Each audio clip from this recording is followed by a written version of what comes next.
What is up, everybody? Welcome back to the Hangover. I'm your still current network host, Daniel. Alongside with me, as always, is Shannon White. Shannon, how you doing, my man? I'm doing great. Uh, it seemed odd with no Steeler football this weekend, but got to watch the divisional games and looking forward to the championship games. But yeah, it's always odd that first weekend with no Steeler football.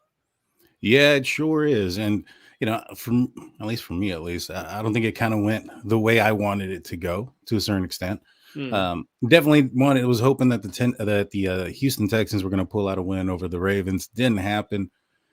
Kind of felt a little bummed out about that, man. I think that the Pittsburgh Steelers probably put up a better fight against the Ravens than the Texans. What do you think about that? Yeah, just it's something about divisional opponents.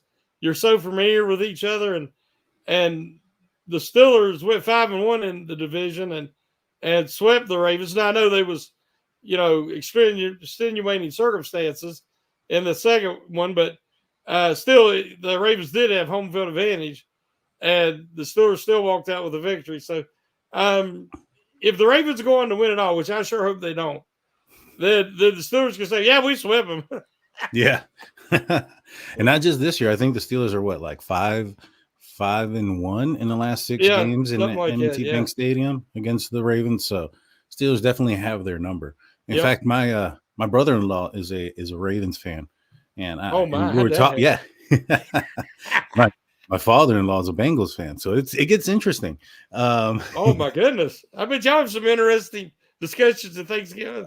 Oh yeah, it gets pretty crazy sometimes. And we were kind of talking back and forth about the game, and he was like, "Man, you know, I don't think the Steelers would have had a chance in this game." And I was like, "Dude, you realize that the Steelers have beaten the Ravens like I don't know how many times in a row in the last 6 years in Baltimore?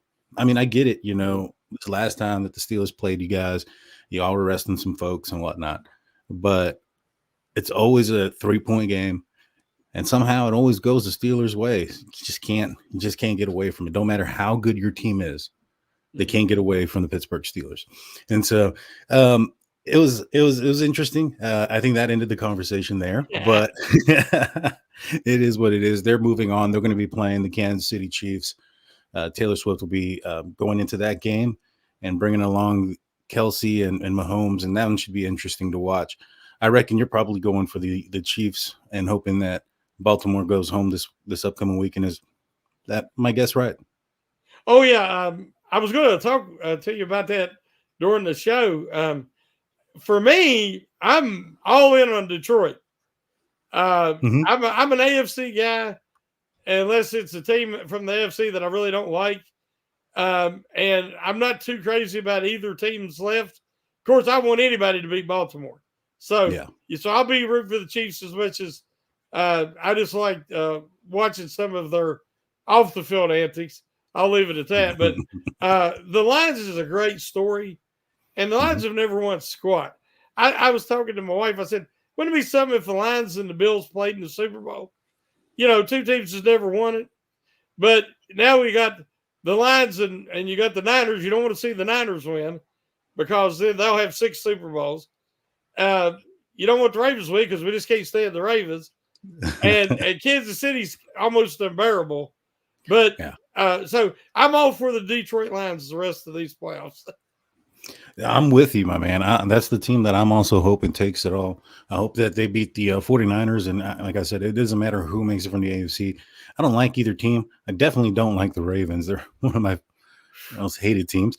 But the Chiefs as well. They've become I don't know, man. It's just they're annoying. They're cringy, and I don't know. I just don't like them, and I just hope that at the end of the day they end up not getting another Lombardi. And like you said, it would be a great story for the Detroit Lions. And there ain't no bad blood between the Steelers and the Lions. So outside of that Thanksgiving game with Jerome Bettis and that coin toss, Well, it wasn't the yeah, Lions' fault. That was just bad refereeing. yeah, 100%, 100%. But to get back to the Steelers, uh, here recently, the Steelers rumors are out that they're put in a slip to interview passing coordinator for the Los Angeles Rams, Zach Robinson. What do you think about the possibility of a McVay disciple or somebody that studied under McVay coming to the Pittsburgh Steelers, do you think that can transform this offense if he ends up being the guy? Well, I think that everybody was looking for a McVay or a Shanahan disciple, and for good reason. I mean, they've been very successful. Their offenses are putting up points. As Matty P, uh, a former colleague of ours and a podcast partner of mine, is said recently, you really got to score 30 points a game anymore to be relevant in the AFC. You need to at least be able to be a threat to score 30 at least in half your games, because it's hard to shut down these offenses nowadays. And a lot of it's because of McVay and Shanahan and those disciples. So a lot of my colleagues know the coaching tree way better than I do. Hmm. When they hired Matt Canada, I honestly had never heard of him. I don't follow closely with collegiate coaches, especially coordinators. So when they hired him, I was like, who is this? And then, KT Smith and some of the guys that were familiar with him started to break down what his offense looked like in college and how they thought he might help the Steelers, especially the running game. And Hmm. he was a decent run game coordinator, but his passing game did not translate to the NFL.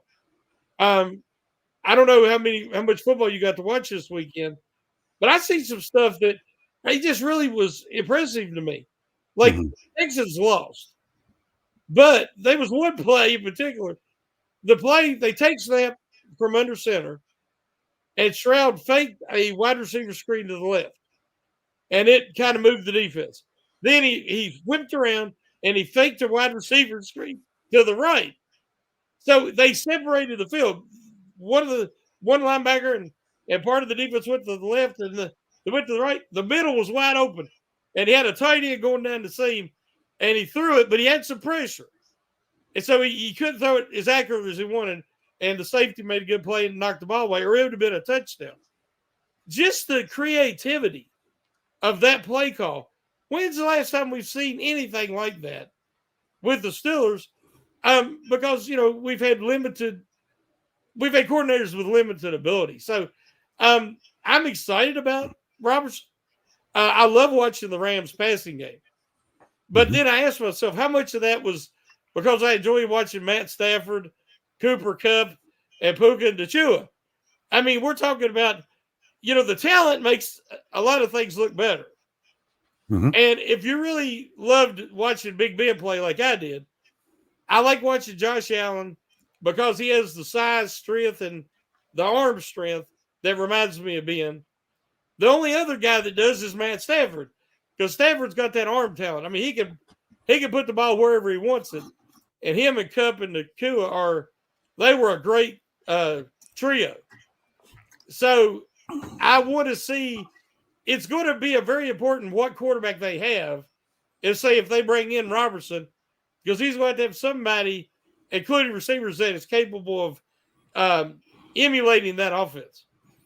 Yeah, and I'm glad you brought up the quarterback situation in that as well. Do you?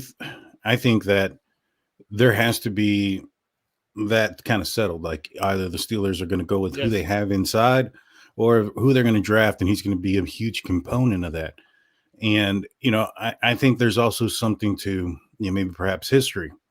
I'm not sure if you were aware, but Mason Rudolph lived with Zach Robinson for a short period of time while he was training him for his pro day and his NFL combine. Do you think that could play a role as to bringing him here to the Pittsburgh Steelers, and also maybe a also something to attract Mason Rudolph to stay? No, so again, I don't know much about these coaches. I don't really follow them. I did not know that. Hmm. That's very interesting because you Hmm. have a relationship already. Right. And, Rudolph could give them behind the scenes knowledge that you're not going to get just, prior to the interview. Now, the interview process is very important. And I trust that they've had 2 months basically, Daniel, to, you know, kind of zone in on somebody. And where they hadn't talked to anybody, a lot of us was like, well, I wonder if it's because it's somebody from the Niners, like Greasy but Hmm. now it might just be that they were waiting, getting their ducks in a row. And so if you bring in a guy like Robertson, Mason Rudolph would be a good fit for that offense. You Mm-hmm. got to have somebody that, not necessarily mobility, but you got to have somebody with accuracy, strong arm, a lot of the Matt Stafford qualities. Right. And so he would definitely be a guy that you would be interested in bringing back if you bring in Robertson. And they also have a relationship that I did Mm-hmm. not know anything about. So, yeah, that sounds promising on all fronts. Yeah, yeah, I think it does too. And I'm not sure if you had seen Mason Rudolph had put out a tweet earlier this week. He's saying, there's nothing like 2000, or there's nothing like being victorious. And uh, it was a picture of him in Baltimore. I can't remember the exact wording, but like in that stadium, and he's looking forward to 2024. A picture of him, Steelers huddle. I think that's a sign. I think that's a sign that he might be coming back. And if that ends up being the case, I think that there's obviously going to be a third quarterback added to this, Mm-hmm. and it's probably going to be in the draft. You need a quarterback anyways for the rookie minicamp and things like that. So they're definitely going to draft one.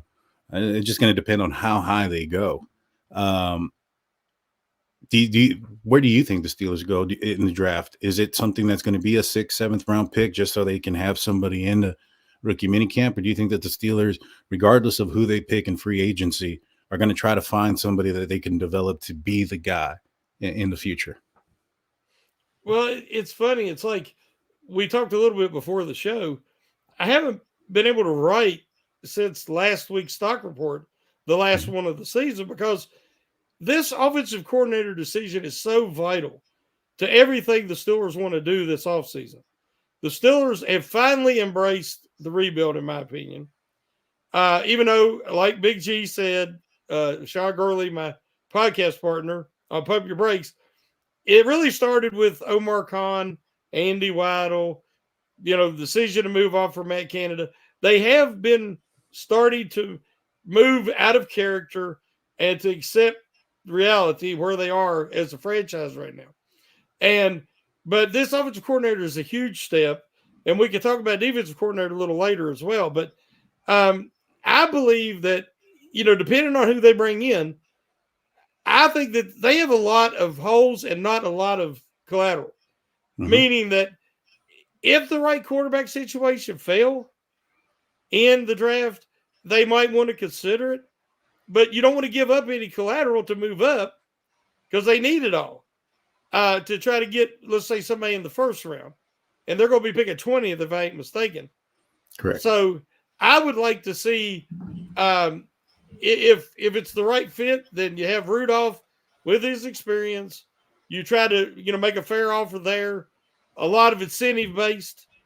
If he comes in with, say, a guy like Zach Robertson, you already have Pickett on the roster signed, and you add a third player. So third or fourth round, you still got a lot of value there and a lot of need to take a flyer on a quarterback to develop. But if it's a good fit for Robertson's system, if that's who they hire, you'd have to consider it. So it's going to depend on a few things.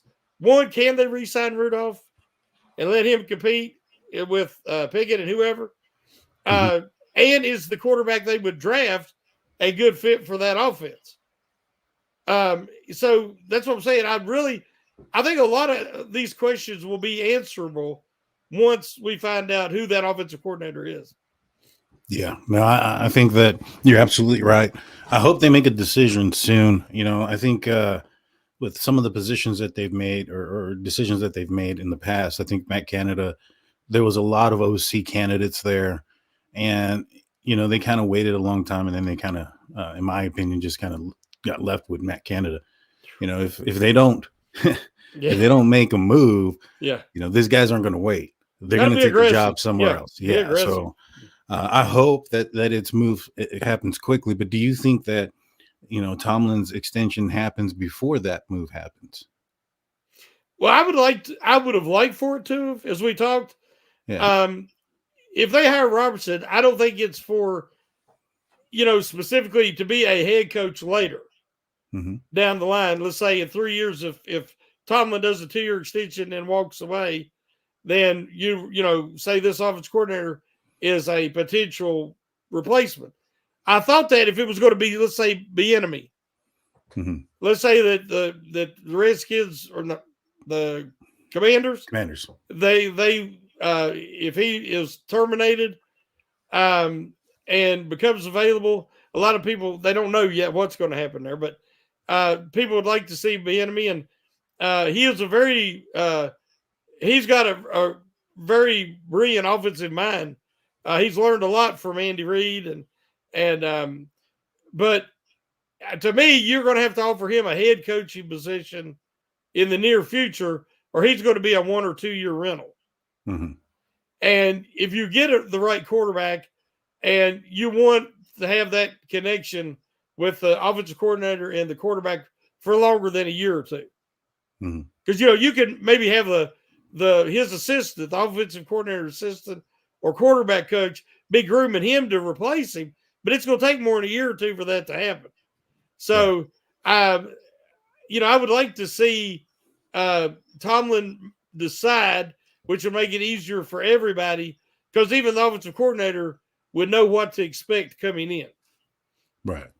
Yeah, I agree. I would have thought that would have happened by now. I'm actually quite surprised it hasn't come out, given the fact that both Tomlin and the Rooneys confirmed that there would be an extension coming, eventually. I mean, they didn't put a timeline or cap on it or anything like that, but during Tomlin's press conference, end of year press conference, he did acknowledge the importance of that extension in hiring an offensive coordinator. Yes. And I just would have assumed that it would have happened, before they were requesting to talk to passing coordinators to be a coordinator themselves. So it's an interesting thing, in my opinion. I see how it goes. I think that an extension does end up coming up. I'm not sure what is holding it up, if maybe there's a term or if it's a financial aspect. I feel that it's probably going to get settled. What do you think it could be that's causing this delay? I don't know if I would call it a delay.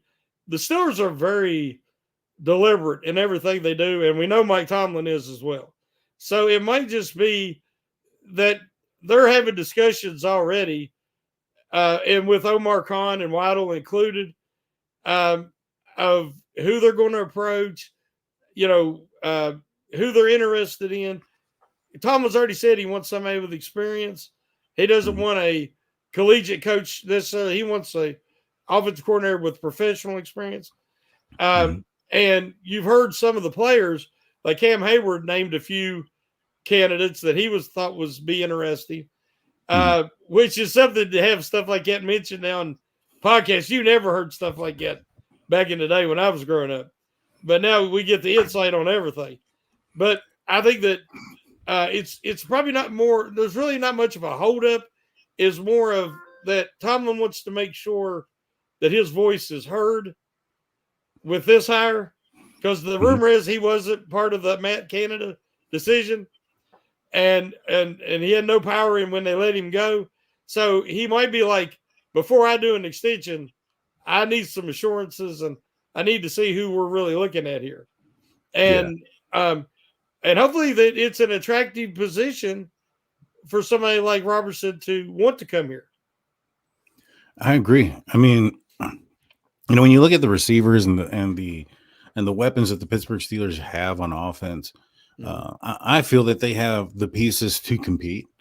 I think they have two running backs that are top notch. I mean, maybe individually they're not, the top running back in the league, but together they are a force. You have a receivers group that, in my opinion, also is probably one of the best if there was a quarterback and a scheme that could get the ball to them consistently. I think that there's two components to that problem. It's not just a quarterback play; it's also the scheme. Like you mentioned before, there were games where George Pickens didn't get a target. Yeah. That shouldn't happen. Regardless of anything, that shouldn't happen. You're absolutely correct when you said that. And so I'm excited to see what they're going to be able to do. And if they end up bringing him in, I probably would assume that they're going to bring in other, candidates as well, as they're not going to just put all their eggs in one unless they hire him walking out the door, which is possible. They did Tomlin. Yeah, that's true. So that's true. But let's take a quick break, and then when we get back, we'll talk about the defensive coordinator. I know you wanted to bring that up, so Yes. don't go anywhere on the YouTube and Twitter side and everywhere else watching live. We're not going anywhere on the audio side. Just a few words from our sponsors. And we're back. Welcome back to the Hangover. I'm Daniel. Alongside with me is Shannon, and today we're talking about putting 2023 in the past, now looking on to better things in 2024. But before we get back into the conversation, Shannon, you have a podcast coming up on Wednesday. It's let everybody know about it if you don't mind. Yeah. We do Pump Your Brakes. We've moved it to 8 o'clock on Wednesdays, a little earlier. And it's Kevin Tate and Big G, Sean Gurley is my podcast partners. And we've been about 8 months now, 9 months. It's a newer podcast, but we've had great support, and the faithful community is supporting us. And we have a lot of enthusiastic opinions. And uh, like we talked last week about Tomlin's role in the team coming out flat every playoff game and getting crushed in the first quarter. And we had some really strong opinions that we couldn't all agree, but it was, it was thought provoking. It's discussion topics. And as Big G always says, it's a safe place to talk Steelers football. So yeah, definitely check that out at Wednesdays at 8 o'clock. It's a lot of fun. I'm usually in there in the, watching it either in the live chat or on replay. It's a good thing. Also, it's on the audio side only, or on the audio side as well, wherever you can find your audio podcast, whether it be Google, Spotify, Apple Podcasts. You can find them there.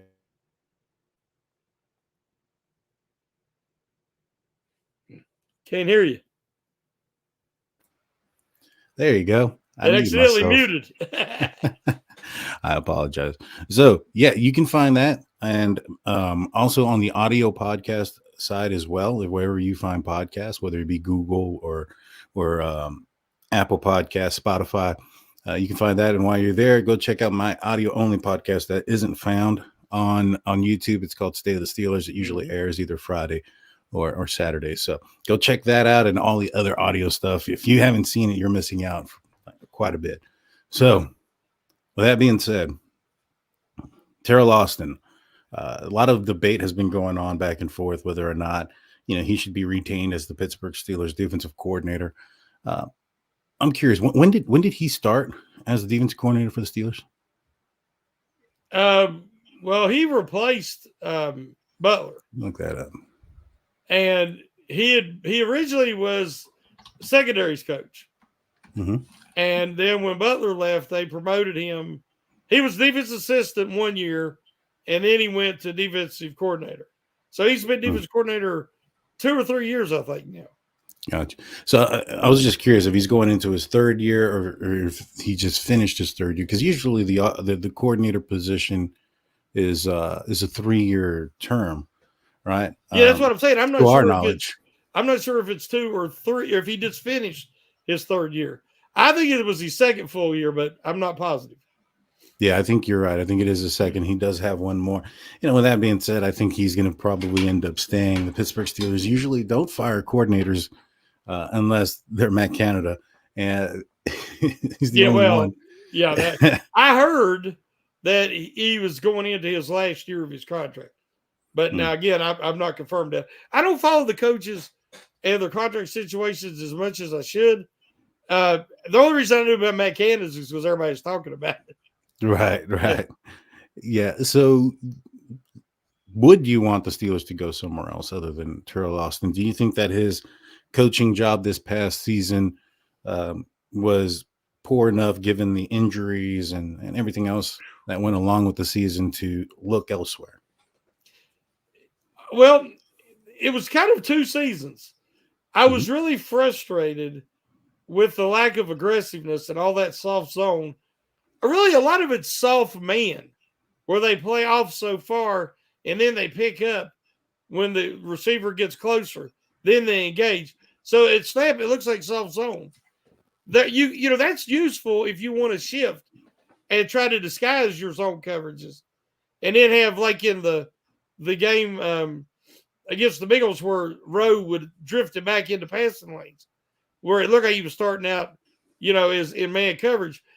Um, but I like a lot of the aggressive zone coverages, zero coverages. I like teams that are being very aggressive. If you watch the Ravens or if you watch the Browns defense this year, they were incredibly aggressive and imposed their will on teams. Um, Now they give up some bigger plays, but they also created a lot of big plays. And the Ravens are not going to back off. I mean, even if they're winning, they don't go into a prevent or a Mhm. zone. They stay aggressive. And I think that's why their defense has been number one this year. I'd like to see the Steelers be more aggressive, but to give Terrell Austin a pass, as you said, ravaged by injuries. I mean, at one point, all three of their top inside linebackers were out. Of course, two of them for the season. He had to put practice squad guys in there dispersed throughout the defense, and he kept them effective. So I give him credit for that.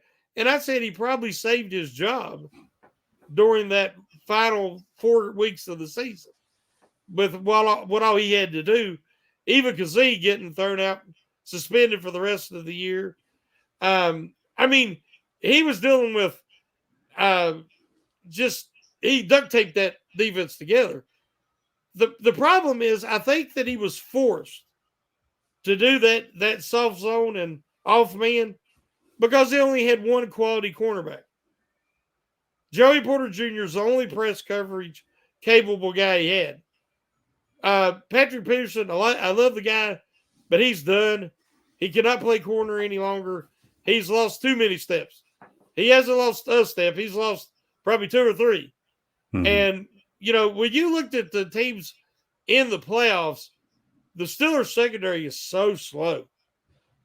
I mean, they have to get younger and faster in the secondary. And so I believe that a lot of Austin's what I would call timid play calling was due to necessity rather than preference. So if that's the case, give the man what he needs in that secondary upgrade, and then give him a real shot because he's not had a great secondary uh, to utilize behind that pass rush. Yeah, no, you're right. I mean, the entire, I think 2/3 of the defense went out this year. Yeah. It was pretty bad. Uh, you know, yeah, what he was able to do and how he was able to, piece together some things. I do think that if he does have a third year on his contract, that you give him his third year, he does it. He is not deserving of being terminated. However, a little bit late last season in December of 2023, uh, Gary Dulac had reported that he believed that the defensive coordinator Terrell Austin's contract would be up after the 2023 season. So I don't know how true it is. He said the term was believe, and that was I think what he put in his tweet or Mm-hmm. whatever this is. So not sure if it's true or not. That's where that goes. But if he ends up being a guy that is not under contract, do you see that then the Steelers more likely to move on from him? Uh, yeah, I would say if his contract's up, I don't think they're going to do a new contract. I Mhm. do think they would try to find one of these newer guys, younger guys. Mhm. And there's some quality candidates out there. Yeah. It wouldn't shock me if when Tomlin does finally decide that he's had enough, if the Steelers don't replace him with another defensive minded head coach. I Yeah. mean, we've had three in a row, even though it has been over a half century, but they like defensive minded coaches. Yeah, no, they sure do. I do think that that as well. If Austin ends up being the situation where his contract is up, I think that that increases the likelihood that the Steelers are going to go outside and find somebody else. I'm not sure who. I do think that the Steelers missed out on Brian Flores. They probably should have jumped on that when he I was in thought the they was building. going to. I really did. Yeah. Yeah, I did too. I think that the loyalty aspect kind of just bit the Steelers in the rear when it comes to the offense and defensive coordinator. I think that Steelers not firing coordinators or coaches, and letting them finish out their contract being the standard may have interfered with how you know the greater good for the team, so to speak. And so hopefully they learn from that and move forward as well. How Whoever comes in, whether they're on defense or offense, do you think that all the other coaches that are there, the Eddie Faulkners, the Sullivans, the forgive me, I can't think of one on defense right now, but those guys gone as well? I'm not sure what they're going to do. We have, I think Sullivan, being that he was the quarterback coach, um, I think if he would work very closely with whoever the new offensive coordinator is, that's kind of the coordinators go have a say in that, what they're going to do with him. Faulkner is a good running backs coach. And, he has a lot of potential as a coach moving forward. And I thought he did a good job. My main concerns on positional coaches, I would have said inside linebacker, but Eddie Curry, it was his first year. Aaron Curry, excuse me, his first year as the inside linebackers coach, and I thought he done a good job, Mhm. especially getting them practice squad guys ready to play when he had to do that. I was really impressed with Holcomb and Alexander and Roberts, all those guys. The problem's been they are struggling to develop draft picks, guys they bring in projects. Mhm. Which the last project I guess they developed was Vince Williams. A later round guy who turned out Mhm. to be a starter. Um, since then, Bush, Gilbert, Johnson, and now Robertson, all of them have kind of underachieved, even though we've seen some good things out of Robertson late in the year. Right. Um, but will he ever be able to overcome his limitations? One being height, and two is lack of experience. This is a big offseason for him. But I would like to see a new wide receivers coach. I'm sorry, I just think that even when the offense was struggling, we see too much run around, stop, and stand. Yeah. And if you watch the playoffs like this yesterday and Saturday, man, those wide receivers were blocking through the play, after the play, through the whistle. Um, the effort level was there for the Bills, and the Lions receivers did a great job blocking. We know that the Ravens, if you play for the Ravens, you got to block. So I would like to see more consistent effort and more discipline from the receivers, because I believe right now they've got three, and Pickens, Johnson, and Calvin Austin the third. Robertson is done. Robertson's done. And Boykin, I just don't think he's ever going to develop. He's a good gunner, but he's not. He doesn't offer nothing as a Mhm. receiver. So they're going to need two more receivers, and I'd like to feel like that the coach was capable of developing them. I agree. I agree. And in another position that's on the offense, as far as the coordinators go, I keep seeing it also in the live chat, is the O-line coach, Pat Meyer. I think that Mm-hmm. he's probably somebody that the Steelers are going to move on from as well. The offensive line has been popcorn, I think. They've done some things that are good, they've had a lot of bad in between, Mm-hmm. and it's never got consistent. They get, one game they'd be pretty good against the run, not so good against the pass. The next game, vice Yeah. versa. And so, I think that, it, Pat Meyer brings an aggressive style, one that has, high reward, but it also has high risk. And I think that given the fact that, our guys on the offensive line, it just hasn't worked out up to this point. I know that a popular name is going to be Munchak. Do you see a reunion there by any chance? I mean, no bridges were burned. I mean, as far as I know, no hard feelings. He moved to be closer to family. Mhm. Um, and you can't blame a man for that. I mean, obviously, he wanted to be closer to his daughter and grandkids. Mhm. So, uh, I believe that my biggest complaint with Meyer is basically they cannot pass block consistently. They just blow assignments periodically. They look good on a couple of plays in a row, and then they just blow it. Like there's confusion if there's any stunt or anything in front of them. And so they're inconsistent and playing guys out of position. The Steelers really love to do that. I believe that Okorafor was drafted to be a left tackle. Well, he didn't really ever get much of a chance to be a left tackle. He couldn't win it out of camp even. Mm-hmm.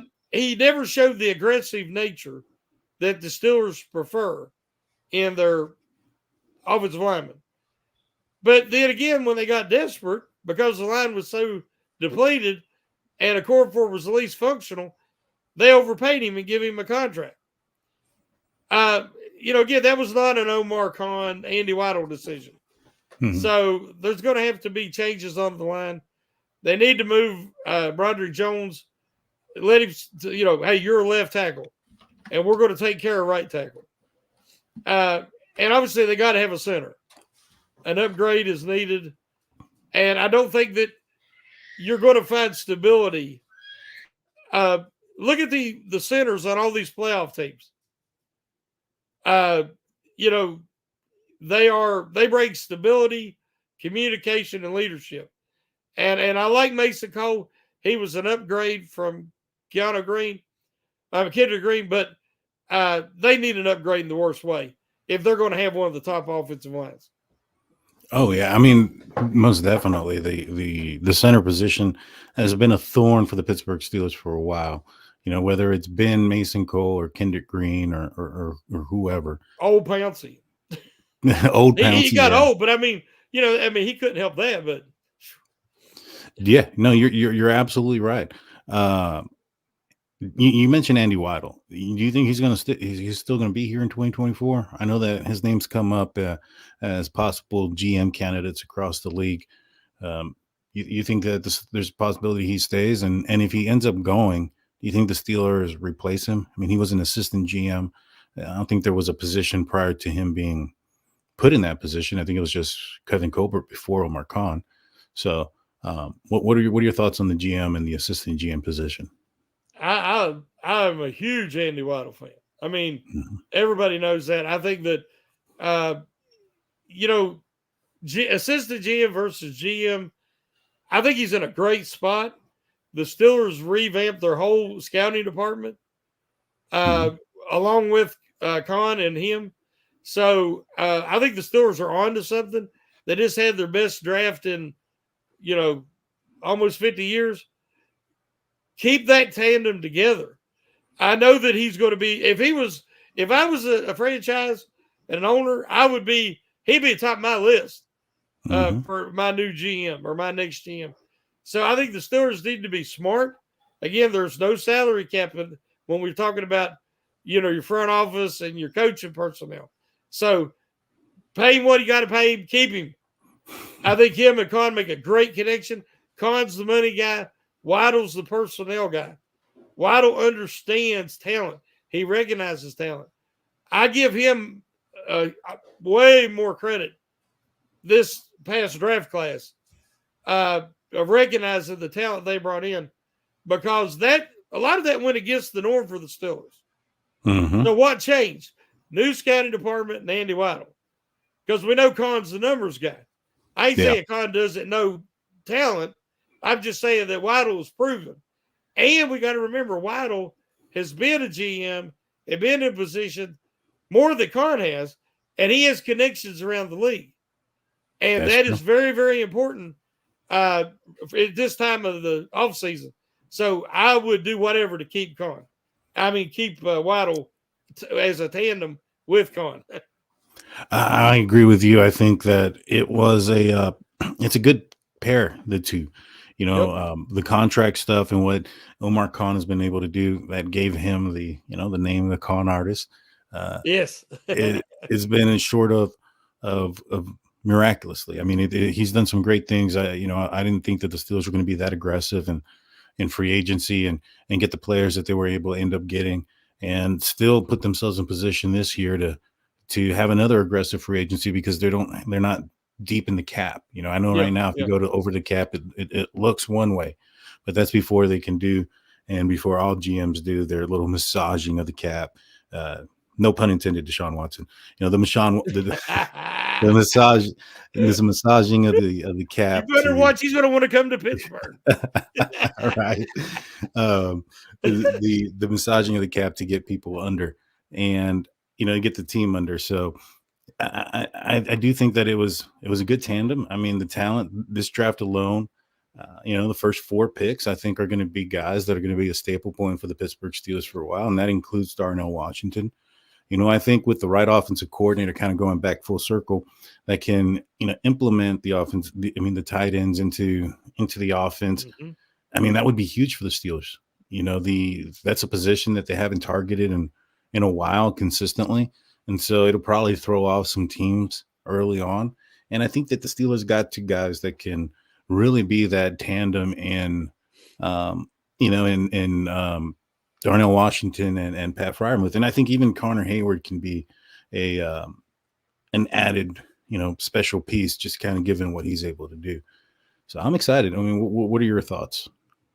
Oh, I agree. I mean, I was expecting my prediction on Pump Your Brakes Yeah. before the season is I said that Pat Fryermuth he'd leave the Steelers in receptions and he'd be their only 1,000-yard receiver.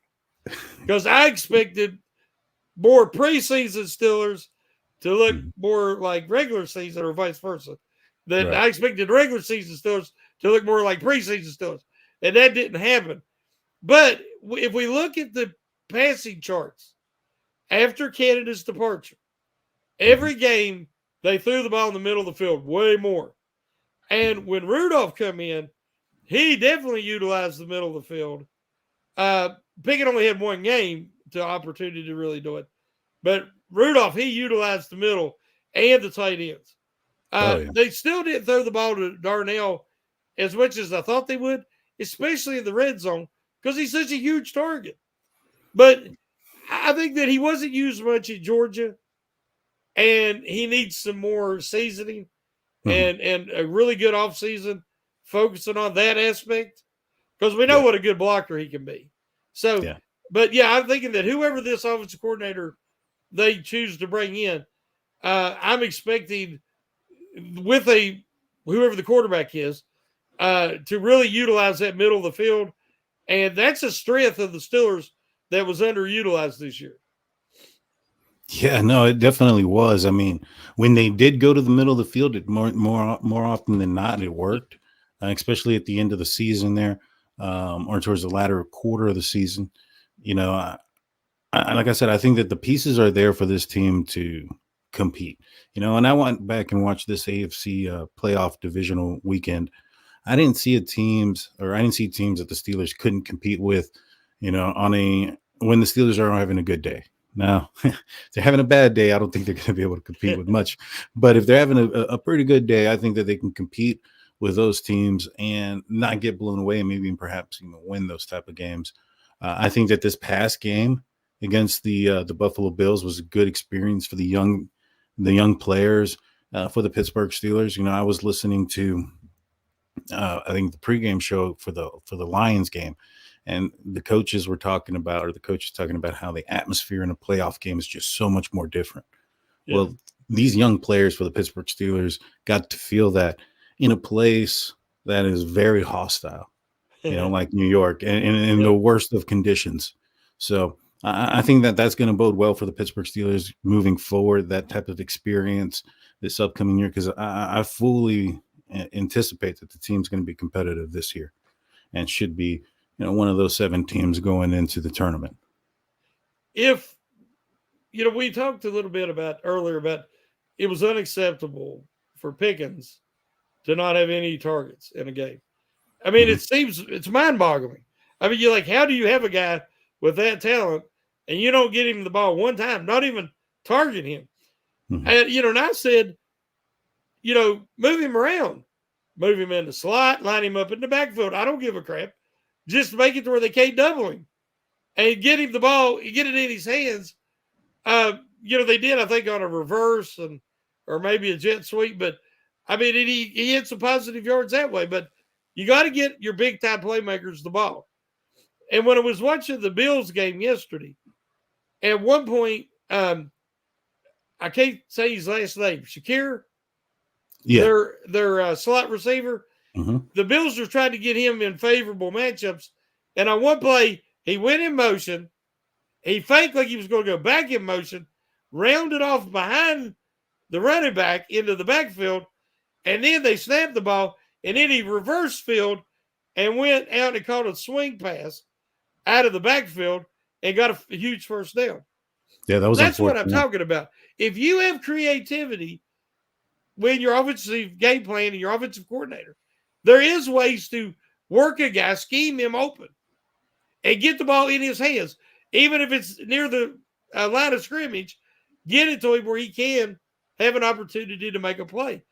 It's unacceptable, the lack of creativity the Steelers have had on offense for too long now. And they have not been a true contender since 2017, if we're being honest. 2018, maybe. But as soon as the Killer Bees, fell apart, then the defensive problems really showed their head because they wasn't scoring 28-30 a game. So, I've got a lot of hope. I've got more hope this offseason than I've had for a while because listening to Tomlin's presser, I believe the Steelers realize the issue and issues, and one of them is they've got to rebuild. Ryan Clark said it towards the end. The Steelers kept trying we're one player, two players away. Give Ben this, give Ben that. We're still a contender. And with Tomlin as a coach and Ben is, winning games at the end, they can finish over 500 and they can sneak into playoffs. But that don't make you a contender.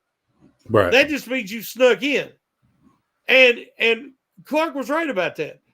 They quit investing in the offensive line. They quit investing in the defensive line, in the foundations. And it was always a shiny new wide receiver, a first-round running back, something like that. When they had opportunities to pick a Creed Humphrey or, other guys to build the foundation on. So I believe now we're going to see a change. We seen it last year with Roderick Jones, and I think we're going to see it this year in the draft as well. That I think they're going to really focus on the foundations. I expect them to, 100%. And I agree with them. I mean, you're you can't disagree or argue with what you're saying. I like you said, I do think that this team can compete, and I think that this team can, go into next year. And if they do what they need to do as far as those, especially in those bigger positions like center, maybe getting somebody big, nasty, someone that can lead by example. I think that there needs to be a leader that comes up in the offense, and not a coach, a player. I think that Ben Roethlisberger had said it. He said that, where's the guy getting in the other players' faces and telling them, quit your crap on the offensive side? That's not there. And so, I'm hoping it can get somebody like a Marquise Pouncey that was that player, from the get-go. We'll see. They're drafting 20th. Go ahead. I want to ask you this question because I don't think I'm the only one that's noticed this. The Detroit Lions, who did they draft in the first round? They drafted running back Gibbs. They drafted an inside linebacker Campbell. Now, what's the unwritten rule now? You don't draft a running back in the first round. You don't draft a middle linebacker in the first round. You don't draft the center in the first round. No, what you do is you draft what you need, what your team needs to be successful moving forward. Detroit desperately needed an inside linebacker. They desperately needed a running back. And now they're in the NFC Championship game. There is no hard, fast rule of what you can and can't do. And if there's a center in the first round, and you believe he's the missing piece, the anchor of that offensive line for the next decade, you take him. Don't listen to all the people who I think they're experts and say, oh, that's too much. You're paying too much for a guy. You have to – the Steelers have needed this for a while now. And a lot of times if you think, well, I've got a third-round grade, I'm not going to I'm going to wait to the third round. That guy might not be there because other teams have the same idea. So I didn't know if you'd paid attention to that, but I thought it was very interesting when Detroit made those. They give them a bad draft grade Mhm. because the value, but now Yeah. they're in the NFC Championship game. No, you're right. I mean, um, a player's worth to a team is Yep. whatever the team's willing to pay for it. Yep. It doesn't matter what the other players or the other teams or these gurus think. It is, what's best for the Steelers. And I think that you touched on probably the, two positions that the Steelers need most, which is center and then on the defensive side, middle linebacker. Those are going to be the two places I think the Steelers target this offseason, whether it's in the draft or it's in free agency. I don't know what middle linebackers are going to be available in free agency, but I would prefer one out of the draft, somebody younger, somebody with more speed and Yes. upside. You They need know, to get some youth there. yeah, versus somebody that's been in the league, even if it's their second contract.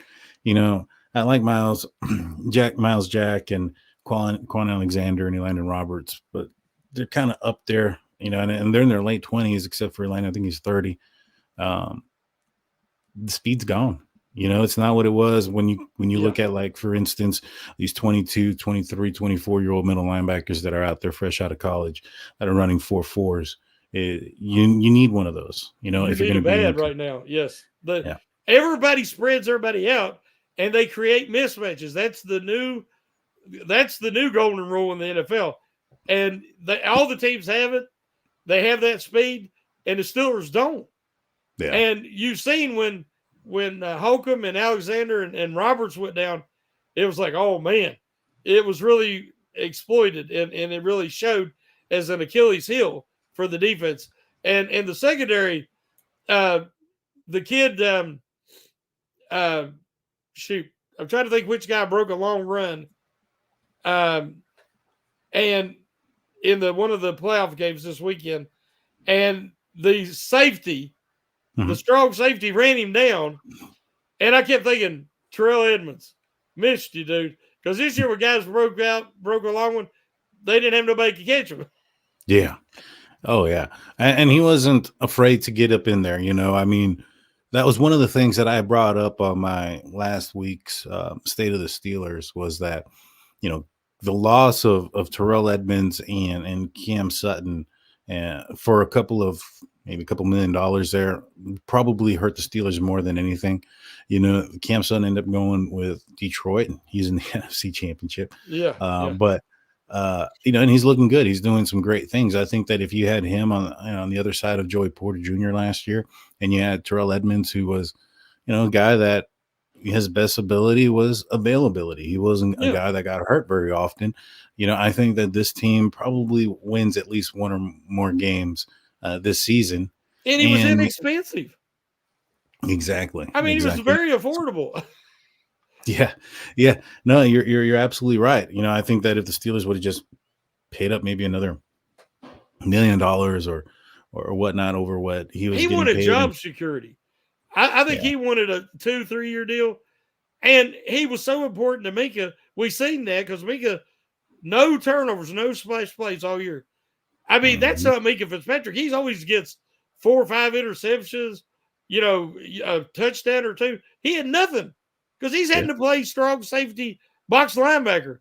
That was a terrible decision. Uh, you know, the draft was great, but free mhm, agency was like 50-50, hit or miss. And some of them decisions, what little for the money they paid Keanu mhm, Neal, and uh, and they could have added that into what they give Edmonds and brought him back. Sutton wouldn't have been much more than what they give a couple of these other guys, like Peterson, who was he was a downgrade from mhm. Sutton. Oh yeah, So they really go to have to nail it this year. I agree. I agree. There's a lot of positions that they have to address. There's a lot of holes here. We'll have to wait and see. The next thing we'll probably see from the Pittsburgh Steelers is maybe some re-signs. I mean, they can do that Yep. at any point. We'll probably see an extension from Mike Tomlin, and maybe hire an offensive coordinator. But stay tuned for all that. And once those things do come out, you can check back with us here on Steel Curtain Network, because we're going to be talking about it. You got any final words for everybody before we go? No, just thanks for everybody showing up, taking part, and it means a lot to us. And look forward to seeing everybody on Wednesday night on Pump Your Brakes. Yes, sir. Yes, sir. And again, check out the audio side only if you're, in the car out for a cruise and you just want to, listen into what we're saying. StillCurtainNetwork.com. It's your one-stop shop. That being said, we're out. Take us out, Shannon.